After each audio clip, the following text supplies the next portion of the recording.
His name was Metatron, and heaven itself had to prove he was not a second god, not with a sermon, not with mercy, not with quiet correction, with fire, 60 lashes of it, in front of the entire heavenly court. Everything you know about angels is wrong. They do not all stand, they are not all safe to look at, and one of them, just one, was punished inside the throne room of God for a crime he did not commit. This is not mythology, this is not metaphor, this is a cover-up. Chapter 1. The Throne That Should Not Exist. The horror of Metatron begins with a detail so small you could miss it. Not a rebellion, not a war in heaven, not a fallen army gathering beyond light. A posture he was sitting. On earth, sitting means patience, fatigue, the end of a journey. In a royal court, sitting means the right to remain above others. The one who sits judges. The one who stands awaits command.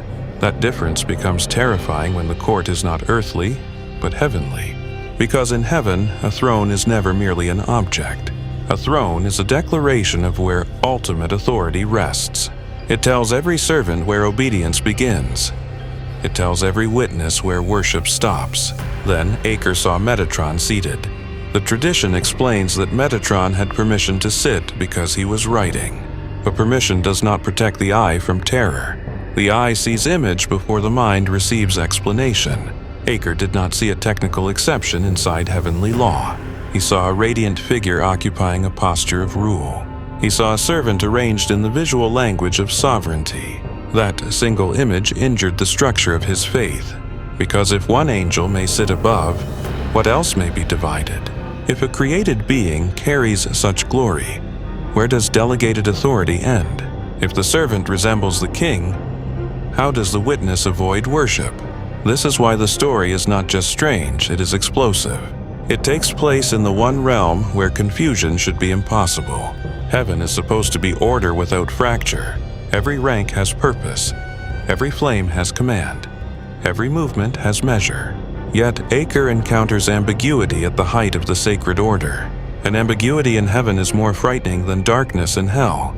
Hell may be chaotic, monstrous, and broken by its own nature. But heaven becomes terrifying when the hierarchy itself appears unclear. Metatron is not presented as evil, and that makes the scene worse. He is not defiling heaven, he is serving within it.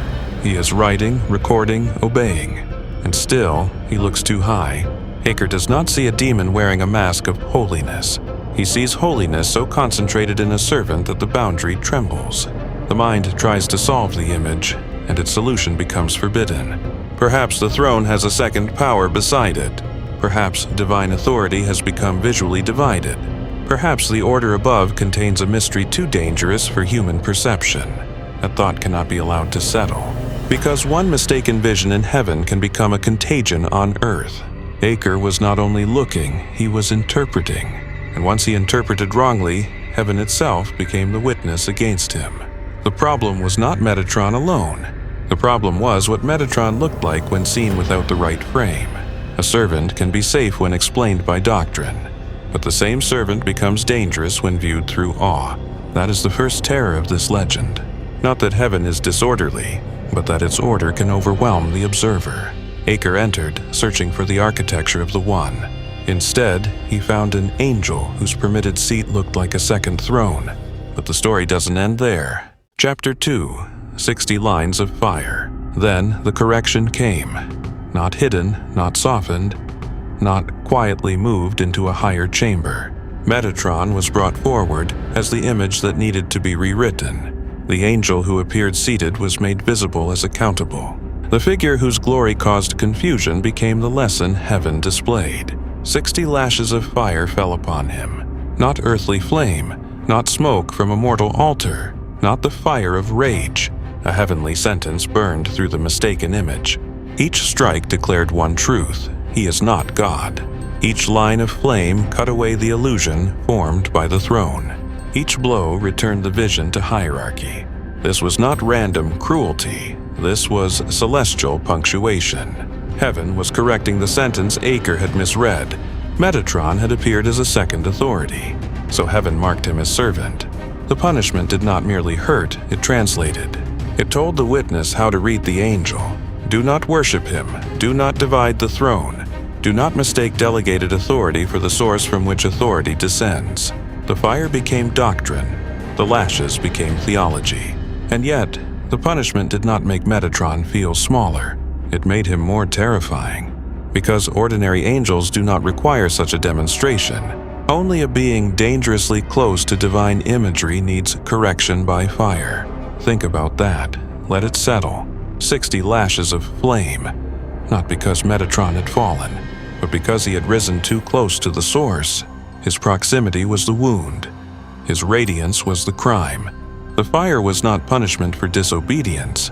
It was surgical removal of a misperception. This is where the ceremony crosses into something else entirely. Chapter 3. The Scribe Who Records the World. Metatron's permitted seat was tied to his work. He was not resting in heaven, he was writing. And that detail changes the entire horror of the story. A heavenly scribe is not merely a secretary in light. A scribe is the one who makes reality permanent before judgment. An action on earth disappears in a moment. A word leaves the mouth and vanishes into air. A concealed intention crosses the mind and seems to die unseen. But in the heavenly archive, nothing truly disappears. The deed becomes record. The thought becomes evidence. The hidden becomes legible. Metatron is stationed near that terrible conversion. He does not need to accuse, rage, or descend with a weapon. He writes, and writing is colder than violence.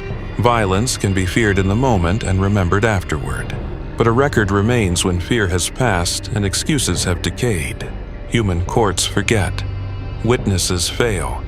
Documents burn. Memory corrupts itself with time. But the heavenly court imagined in this tradition does not depend on fragile memory. Its archive is alive with the permanence of divine attention. Its ink is obedience. Its pages are the afterlife of every action.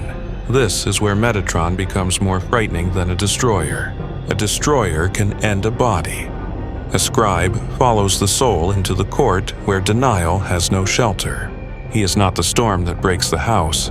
He is the line written after the storm has passed. He is not the voice that tempts the sinner. He is the record that remains when every excuse falls silent. That is why his seated posture mattered so much. He was not seated beside comfort, but beside the machinery of judgment. He sat where human life becomes a case. And here's the contradiction at the center of the legend. Metatron is punished in heaven, yet he remains part of heaven's record. The one corrected by fire may still have written what every soul carries upward. He is servant and almost throne. He is chastened and still exalted. He is not God, and yet he stands near divine administration. Acre's mistake becomes understandable, even if it remains forbidden. Because from below, delegated power can look like source power. A royal seal is not the king, but when the seal closes over a sentence, the prisoner feels the king. A messenger is not the throne, but when the message is irreversible, the listener trembles as if the throne spoke. Metatron exists inside that dangerous space. He is not the origin of judgment. He is the terrifying nearness of judgment. He is not the one who knows all things. He is the figure through whom knowledge becomes record.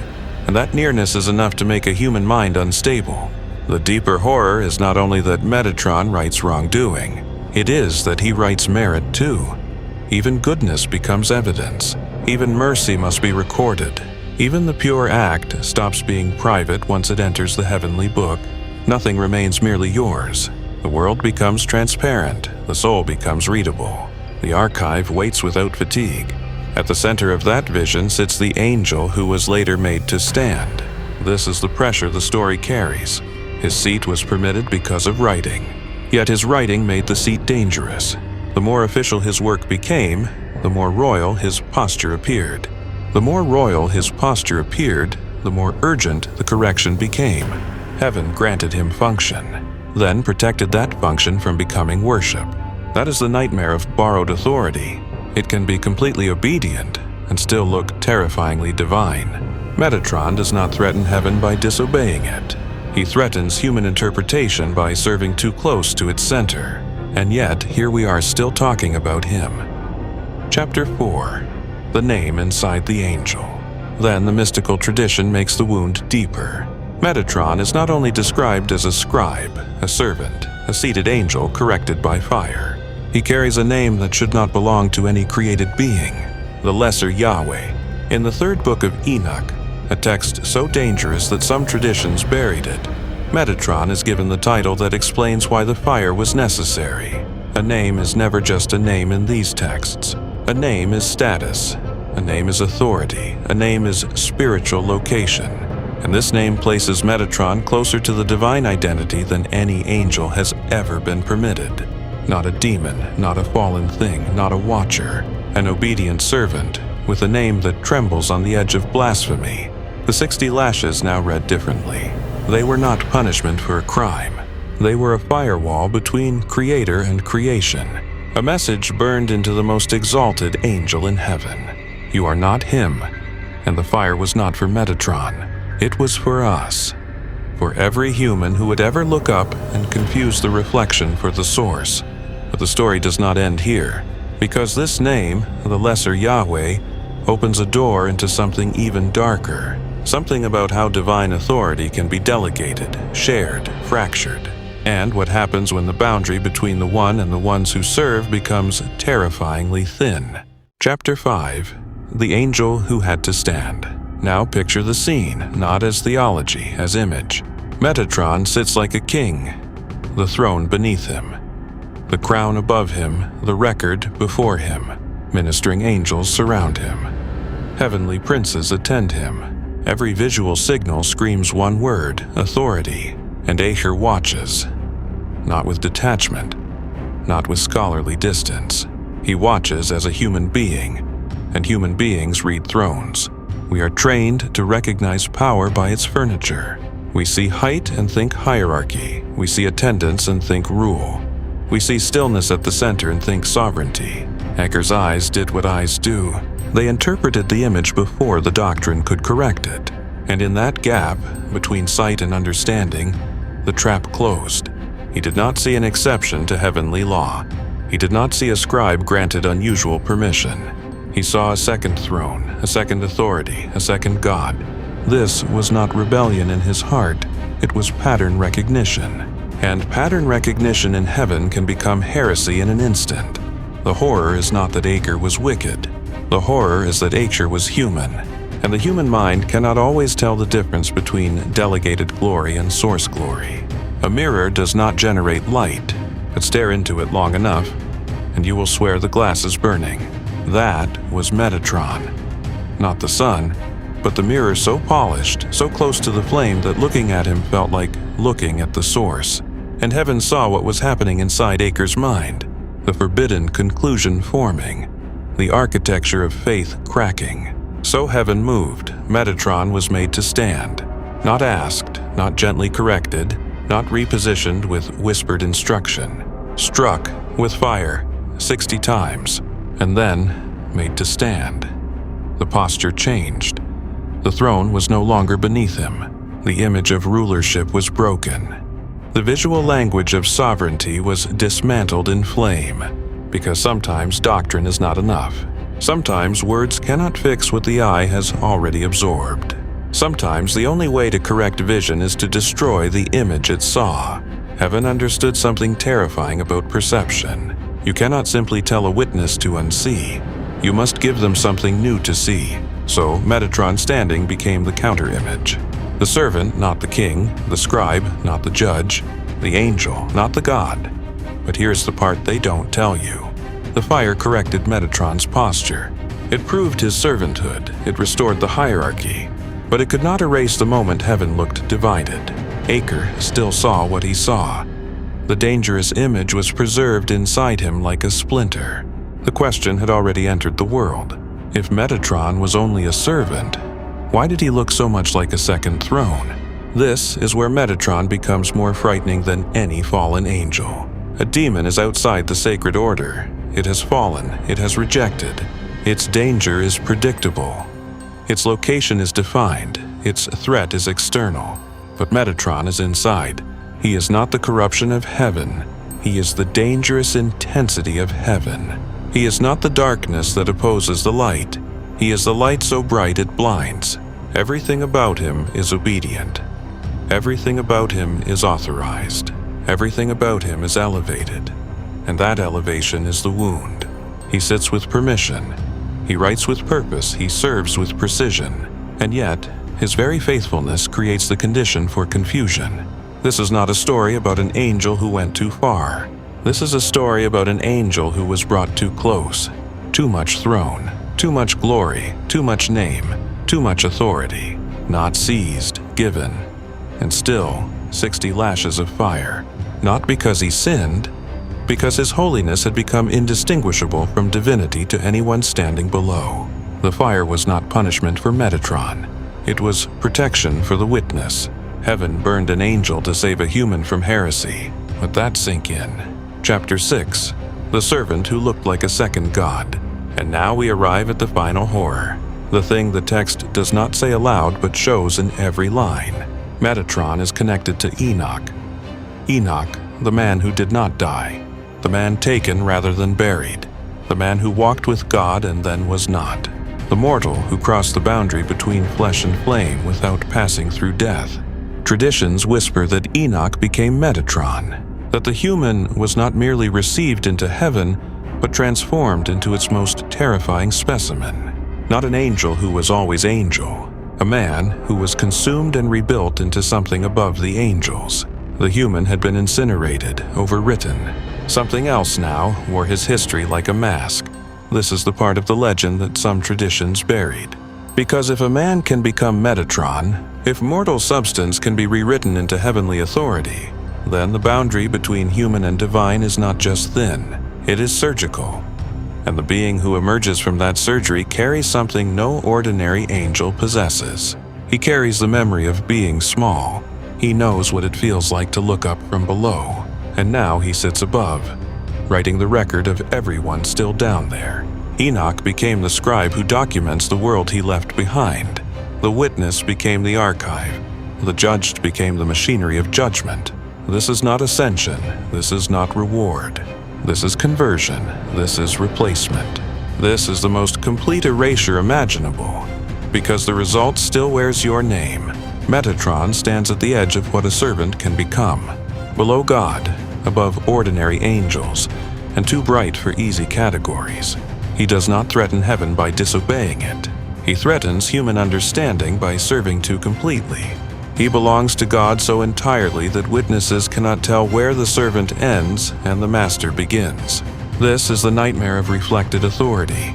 It can be completely pure and still look terrifyingly absolute. The fire that struck him was not rage, it was definition. 60 lashes spelling out one message in flame. This is not another god, this is the servant of the one. But the fire also tells us something else, something that should keep you awake. Heaven had to use flame to make the distinction clear. Not a word, not a command, not a quiet clarification in the archive. Fire, public, visible, violent, unforgettable. Because whatever Metatron looked like, words were not enough to correct it. The image was too strong, the resemblance was too close, the glory was too overwhelming. If even heaven must resort to fire to define its own hierarchy, what does that tell you about the nature of what Metatron had become? There is a warning hidden inside the architecture of this story, and it is not the warning you expect. The warning is not, stay away from darkness. The warning is, holiness itself may be too much for you. The sacred does not become safer the closer you get. It becomes more unbearable. Heaven is not a garden of gentle light and quiet harps. Heaven is judicial. Heaven is hierarchical. Heaven is a place where an angel can be so exalted that he must be struck with fire to protect the minds of those who see him. And the hierarchy is so precise that one image, one posture, one throne, one seated servant can become heresy. Metatron is not terrifying because he opposes God. Metatron is terrifying because he belongs to God so completely that the boundary trembles. Not a demon, not a fallen thing, not a watcher, a servant, filled with so much delegated command that witnesses cannot separate the messenger from the master. The echo that remains is the one heaven could not silence. If Metatron was only a servant, why did he look so much like a second throne? If the fire was enough, why does the dangerous image persist in every text that tells his name? If the correction was complete, why are we still here thousands of years later, trying to understand what Acher saw? Some images do not die. Some corrections do not close the wound. Some servants rise so high that even heaven must draw a line in flame. But cover-ups have cracks, and the light that escapes through those cracks is Metatron. So tell me, what do you think Acher really saw? Was it a scribe sitting with permission? Was it a servant reflecting delegated glory? Or was it something the texts cannot name directly? Something so close to the source that distinction itself becomes impossible. Leave your theory in the comments. I read every one. Subscribe, turn on notifications, and descend with us into the next forbidden archive.